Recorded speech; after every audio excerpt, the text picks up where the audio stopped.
Welcome back to the last day of our second week of our first roundtable here at Parent Tween Connection. For those of you I haven't had the privilege of meeting yet, I'm Clarissa Constantine, and I'm the founder and CEO of Parent Tween Connection. Our mission here is to connect parents to each other in community and for moral support, because sometimes you just need to know that you're not alone. And we also want to introduce all of you to professionals who can help you navigate life with teens and tweens when you need more than moral support. So today, we're rounding out this week with Ryan Visniski. He is a certified financial advisor, and he is the founder of College Financial Guide. So first of all, Ryan, thank you for being with me. Absolutely. My pleasure. So we're recording this in January of 2023. It is the time that college admissions professionals call the waiting period because most of the applications are out. We're waiting on not only acceptance offers, but also financial aid packages. This is when the brass tacks come into play.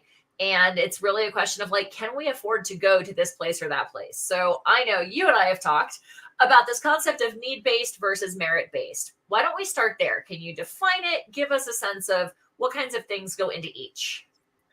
Absolutely. So there's some terminology you need to know.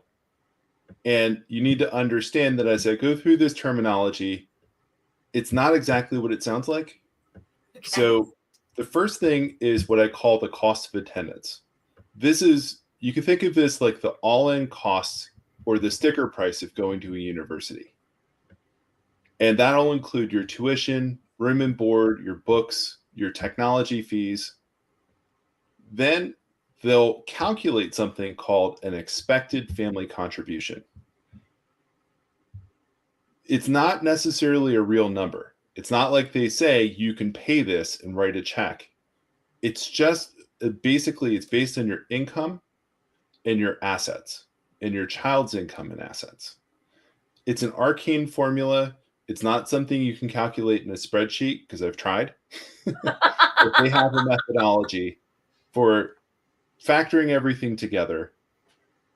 The cost of attendance minus the expected family contribution gives you a number they call your need. And that is where they base the need-based aid on. Some schools will meet 100%. Other schools will meet a portion. Some schools, if you're out of state, won't give you any. It's really arbitrary, and it's not something that they're transparent about. Right. Then the merit-based aid is based on your GPA and your SAT or your ACT scores. People think sometimes that, it's test optional, it doesn't matter. But honestly, the SATs still matter, and they're still factored in. And if you don't take them, it's going to be harder to get merit-based aid from schools. From your lips to God's ears, as somebody who is still active in the test prep world, I say this to all of my students. I'm like, there's 3 things to consider. If you're in a state where it's a requirement to graduate, that's number 1, because you got to get out of high school before we can go into college. But then it is in varying degrees an aspect for admissions, and that money. And I always say to my students, even if your parents were in a space that they could write a check for tuition, they're not going to say no to free money. Let's be clear. So Thank you for backing that up from your perspective. At the very least, if you're listening, go buy a book to prep for the SAT. Do something. Right. And if you're a family that is waiting to get the letter from the school, chances are you're going to get 2 letters. One will tell you what you're eligible for in merit-based aid, and one will tell you what you're eligible for in need-based aid. And universities will often favor one or the other. If the cost of attendance is really high, you can expect that the need-based aid portion is going to be a larger portion of what they will give you. If it's a tuition that's more, or if it's a school that's just looking for better students, then they'll likely give more in merit-based aid. And at the end of the day, those aren't your final offers. So keep in mind, you can ask for more. And that's something people don't think about is there's a way that you can write a simple appeal letter that you can ask for another $5,000 to $8,000, and many times you'll get it. It's just a matter of knowing what the track record of the school is and understanding what you're potentially eligible for. And I'm also going to add in, we had another guest join us who spoke about auditioning for musical theater programs. So for folks who are in spaces where there's another aspect to the application process, if you're an artist or a musician or an actor, you've got auditions or you have portfolios. Certainly athletics is a completely different conversation as well, with NCAA eligibility and, full rides, not full rides, D1, D3. But I remember very clearly from my own experience, I was going into a music program and the head of the program called me to tell me that they wanted to accept me and tell me, this is in the old days of, we actually used phones for these things. And he told me what my merit-based aid was going to be. And I was like, hey, I'm really interested in your school. That's super exciting. I really would love to come to your school, but I have a full ride at this other college. I didn't tell him that this other college didn't have the degree that I wanted. I didn't tell him that I was going to be on his campus come hell or high water, because that's where I wanted to be. I was just like, look, this other school gave me a full ride. And he came back, within a week with another $1,000 in merit-based aid that I didn't have to pay back. So I'm living proof that your statement there has been true for a long time, but you're telling me it's still a thing and that you can potentially ask for even more than I did. Correct. And then the last portion of this to keep in mind is understand that they call it aid. They make you fill out a lot of forms and go through hoops, but what it really is a discount. So if you're offering a discount, you're not necessarily going to offer that much. You're kind of going to see what you can get away with offering. That makes sense. It's a really complex process, but also keep in mind that when they give you the aid offer, some of that is not in the form of free money. It's in the form of loans. Mm-hmm. So they'll say, oh, well, you can take out federal loans. You could take out Parent Plus loans. Mm-hmm. And that's true, but understand that some schools give more free money than others. Right. Awesome. So another point that I know that you talk about a lot is how these funds are actually allocated. So is there a deadline? Like, how do they, tell me how do they decide who gets what money? So again, they keep this close to the vest, and it really comes in tranches. So the first piece comes for the early decision candidates. Mm-hmm. They'll get the first round of funding. However, if you have a student that goes early decision and your grades and your GPA or your grades and your test scores aren't quite as high as they want, they may not give you all that they would for the rest of the applicant pool. That's where the second round comes in. Okay. So your goal is to get your FAFSA and your applications in earlier, but I would say especially before January 1st. When does the FAFSA actually open these days? It opens October 1st. Okay. And it's based on your prior year tax returns and assets. So if they filed, say, October 1st of 2022, it would have been based on 2021, even though the kid isn't actually going to be matriculating until 2023. Right. Okay. Just wanted to make sure I had my years straight. That's true up until, it closes, I think, in like April or May. Okay. So during that entire period, you're using the prior year's financial data, okay, but your present time assets, your cash, your investment accounts, your child value of home. Yes. Okay. Correct. Got it. All right. So you're telling me that once we go through the early decision or early action, even because sometimes that's in the same time frame, we still want to aim to get applications in as early as possible because they dole out money based on how applications are accepted. Is that it? Correct. So if you wait, there are schools that cut off their merit-based awards in like January 1st or January 15th or February 1st. Mm-hmm. And then by March, the money's out the door. So if you apply at that point, you're probably not going to get anything because they've already handed out the awards and the money they have to give. And then after March 15th, that's when you could start contacting, and it depends on the school, whether it's the admissions department or the financial aid office, to ask for more money. Got it. So they'll give you the initial offer, and then whatever it is, you have to wait until March 15th to really have effective negotiations with them. That's exactly right. Okay. And Good to know. as you did, which is actually fantastic, you mentioned, you say you're thankful for the offer that you received. You mention the offer from the other school, why you want to go to the school. It should come from the child, not from the parents. Yes. Thank you. And something I help my clients with is you want to put a specific ask if you feel like there's not enough in there. And you also want to mention any special circumstances.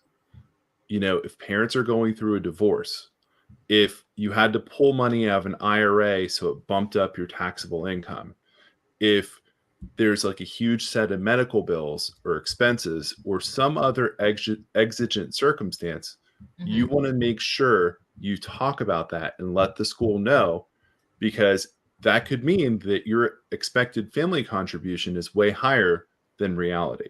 Right. So it's very, very important that you are aware of that you mention anything that could mean that your income is not what it looks like, or your assets are not what they look like. Got it. Okay, cool. So there's some good information in terms of when we should be doing that. And most colleges, it's still the case that deposits are due May 1st, correct? Yes. Okay, so that gives you about 6 weeks of wiggle room in there to have those conversations. And that's not to say that you can't go to multiple campuses and say the same thing, right? Like, oh, college A, I need X amount here. College B, I need Y amount here. And because sometimes if you feel like the student would be equally happy on two campuses, it really does come down to the dollars. Absolutely. So I would say don't go to more than 2 or 3 to do this. And I would say get all of this out and contacted by April 15th. That way you give yourself plenty of time. So you have about a month to get your appeals in, to contact the schools and get what you can.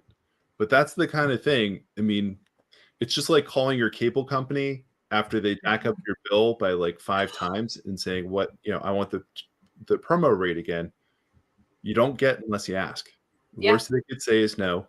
Right. And if you're rude, you're probably not going to get anything. If you don't put specific numbers in there, or if you put a just totally unrealistic number in there, you're probably not going to get anything. Right. But don't be afraid to ask for more. Just make sure you can back it up. And I like that idea of putting a dollar value on it. That's something I wish I had known however many years ago, because maybe I could have gotten an extra $2,000 a year or an extra $3,000 a year, which, I'm grateful for the extra one I got, but it would have been less in loans I had to pay back. So times 4, right? Times 4 years. Exactly. It's free money. So interestingly enough, this ties into the next point that I wanted you to, or that you wanted to address. I went to a private university. And I actually didn't apply to any of my state schools, but I ended up with a walloping amount of aid from a private university. And so one of the points that you make to families, and this is really good to think about on the front end when you're considering about where the student wants to apply in the first place, right? Oftentimes private universities can end up being less expensive than public state schools. Why? So there's a track record that schools have of how they award aid. And when you know the track record, that can help you to determine what the schools are likely to offer you. So let's put it in, let's say, 3 categories. The first being an out-of-state public university. They may offer merit scholarships or some reciprocity with your state, where they will give discounts, but you're less likely to receive need-based aid. Okay. And the merit-based aid that you receive, unless you're a really outstanding student, is also not going to be necessarily as much. Okay. With an in-state school, people often think that's the cheapest option. That's the least expensive. With state schools, you may get some merit-based aid, but they're not as generous with need-based aid. Okay. And then there's private universities. that often have an endowment Mhm. and that often have a track record of giving more need-based aid, and they can also be generous on the merit side. Mhm. So you have to know what the track records are. And there are national statistics on this. You can go to the Department of Ed's website to Mhm. find this out, but it is not at all easy to parse through and figure out. But ultimately, you just need to know, based on the school's history, how much have they traditionally given in merit scholarships, in Mhm. what amounts, how much have they given of need based, how much of your, remember, back to the cost of attendance, expected family contribution, and that number they call need. What Right. percentage of that do they meet? And how much of that's going to be free money? And how much of that's going to be loans? Which, Right. again, I hate that they call that aid when it's really like you're borrowing for school. So, Right. No, absolutely. Um, so that, I think, again, going to the point of like, we need to be thinking about these concepts before we're even applying, because I've heard so many families over the years, understandably, say things like, well, don't bother to apply to any private schools, or don't bother to go out of state because we can't afford it, or, for XYZ reasons. And I always say to students, like, look, if you don't apply, like you were saying about getting additional aid, if you don't ask, the answer is no. If you don't apply, the answer of how much money can we give you is none. right. And a lot of times these schools say, oh, we want a more diverse applicant pool. Mm-hmm. But there's going to be a lot of kids that look and say, this is 80,000 a year. There's no way. But in reality, nobody's paying 80,000 a year. It's Right. just a matter of how big of a discount you're going to get from the school. Mm-hmm. You could end up being you could end up paying 10,000 a year or 20,000 a year. Mm-hmm. It's just it's not at all transparent or easy. If you had to design the system from scratch, you would make it much more straightforward and not make parents go through all this heartache. But unfortunately, that's what we have. And it helps to have somebody to guide you through it, or you have For to sure. do the Well, research and try to and figure it it's out yourself. especially with the craziness that we're hearing, that we've heard in the last year, especially as our government has made these attempts to forgive. I don't know the terminology. I don't pay that close attention to it, but like forgiving loans and writing loans off and this, that, and the other thing. Having an understanding of even subsidized versus unsubsidized. I didn't understand that. I know that's something that you could help families with. And understanding what's this actually going to cost me. I had a friend who went straight through undergrad right into grad school and came out of getting her law degree with $800 a month in loans. And I'm like, that's more than I paid on rent. So having somebody to break these things down is super important, and just have guidance about how to play the game. Unfortunately, there is an aspect of it's a game to consider. It really is a game. It's unfortunately a lot of it. I would say a large portion of this is just income, assets, GPA, and SAT scores. The only other factor I've heard that can really boost what you receive from schools is having a track record of community service. So if you Mm-hmm. have a teenager that's in ninth, 10th grade, get them started doing like 50 hours a year of community service, record all of that. Yeah. Just create like your own separate resume of what your child has done. If it relates to their course of study, even better. You Mm-hmm. integrate that into their essays, and you'll have schools that will step up and say, we love the fact that your child's been active in the community. Mm-hmm. They're going to give additional money that they don't give to just everybody. I love it. Well, and I mean, that goes back to, I know you and I met through an organization where the philosophy is givers gain, right? Like if you give because giving is the right thing to do, it will come back around and support you in the long run in ways that you have no idea, in ways that you can't even anticipate. So awesome. Absolutely. All right, we're going to round out this portion of the conversation, but I always like to ask our guests to share with me their favorite foundation of connection. So the foundations of connection are what I established as the pieces that, like, when I'm working with my high school kids and like they talk to me about things that they don't necessarily want to talk to mom and dad about yet, I was like, why do they talk to me about those things before they talk to mom and dad? And what it came down to is these foundations. So I'm going to run through them so that for those of you who aren't familiar with them, You can hear them. It'll be an extra little auditory trigger for you, Ryan. Okay. The first letter of each of these phrases spells out the word connection. If you'd like a copy, you can download one from our website right at parentwingconnection.com. So the first one is create a safe place. O is observe. Then we have non-judgment. Then nod and smile, as in zip it, ask a question, and just like throw away the key and wait for the student to respond. E is explore. C is challenge your truths or curiosity. T is take your time. Then we have innovate, own your own story, and nurture.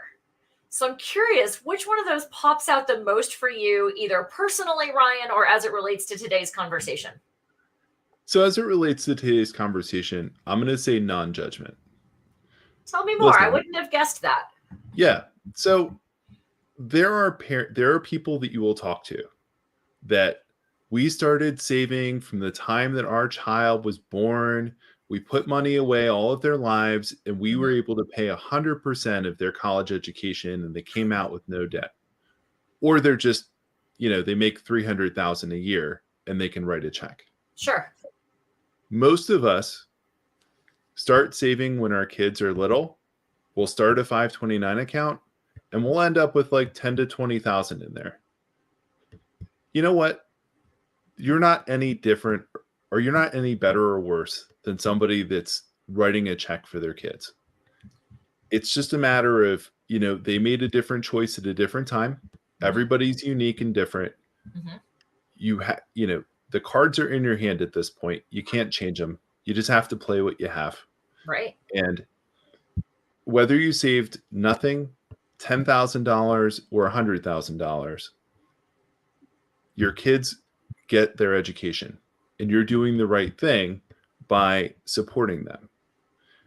The biggest thing at this point is making sure that you don't hurt them financially as you put them in a position to succeed academically and socially at a school. Right. And I think that's something I know I walked into it. I was one of those folks who, there wasn't savings for me. There were no 529 plans, and it was what it was. But I walked into it not knowing, not having an understanding of what that financial impact was going to be down the road. I knew it was a school where I was going to excel academically, and it was a school that I had, socially grew so much. And I consider myself fortunate that without the guidance of, somebody like you or a version of you 30 years ago, I didn't end up screwed like a lot of families have in the bottom line, So awesome. Ryan, thank you. You've given some really good information. I know we've had some folks watching. If you have questions, by the way, folks who are watching, if you're in the Facebook group, you can comment there, or on LinkedIn, you can comment there. YouTube, we don't necessarily see the notifications as consistently, but you could probably comment there, and we can loop Ryan back in. But what we're going to do now is Ryan is going to join me for another conversation exclusively for members of Parent Tween Village. Parent Tween Village is a membership community for folks who want closer community, closer support, and more intimate access to professionals like Ryan. And we're going to be talking about major changes that are coming this year with the FAFSA Simplification Act. And we're going to dig a little bit more into scholarships. So if you want to join us over there, you can check out Parent Tween Village again right on our website. And even if you're listening to this a year from now, all of these videos are going to live on LinkedIn, on YouTube, and in our Facebook group for free forever. And the exclusives will also live in Parent Tween Village forever. So no matter when you're seeing this, if you want to check out this conversation, come on over and join us. So Ryan, thanks a ton. I so appreciate your time. You're welcome. Bye, everybody.